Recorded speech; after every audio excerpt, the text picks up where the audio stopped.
Okay. Wow. Look at that. There's beer right beside the milk. How appropriate is that?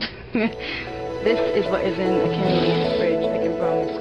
That's nice. If you travel just a few minutes east of the Toronto city centre, you will find a wonderful world of nature and geography. In fact, just a few blocks from my home here in Scarborough, which is a suburb of Toronto, Ontario, Canada, is the magnificent Scarborough Bluffs. The Scarborough Bluffs stretch across 14 kilometers of Lake Ontario, mostly in the southwest region of Scarborough. The bluffs were actually named after Scarborough, England by Elizabeth Simcoe in 1793, who was the wife of John Graves Simcoe, the first Lieutenant Governor of Upper Canada, hence the name for the entire geographical area. As you can see, the steep ridges that dominate the shore in this area can reach as high as 65 meters, with magnificent scenery all year round.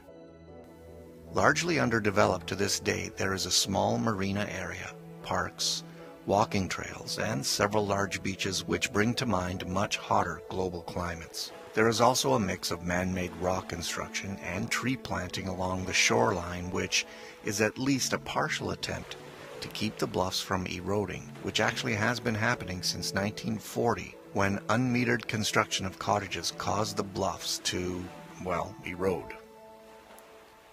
Although construction on the bluffs has stopped, you can see here some of the homes in the area are rather close to the edge of the bluffs. How are they getting home insurance, I wonder? But really, who could turn this down? I mean, it's beautiful.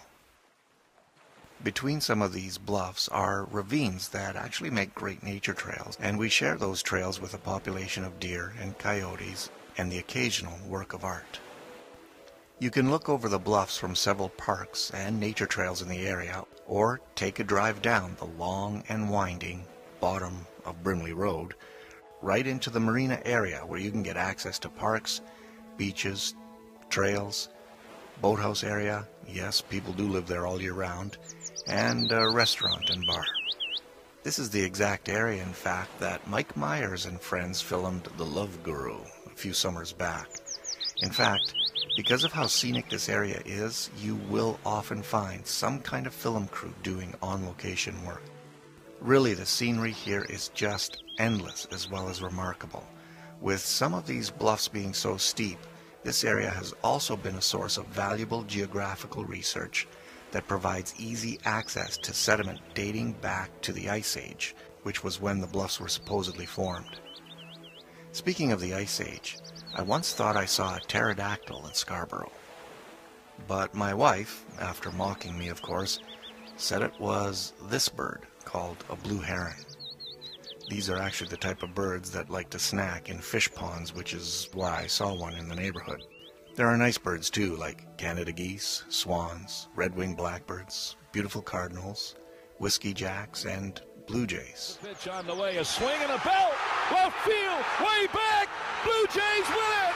The Blue Jays are World Series champions! Yeah, these kind of blue jays too. I rarely get the urge to go to a cottage since we moved here. I mean, look at that sunrise. My wife and I get up early each summer to at least see one of these from the shores of the bluffs. You know, I really don't think we're ever going to move out of this area. And besides, the dogs are pretty much settled in and probably wouldn't agree to it anyway. Okay, that was nice. I hope it was a good visit for you. But now it's time to get back to the home office in Scarborough, Ontario.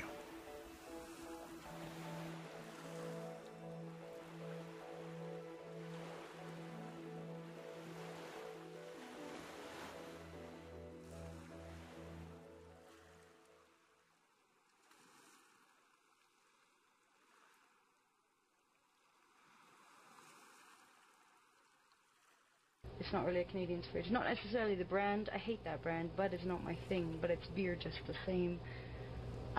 Milk. Oh, sour cream.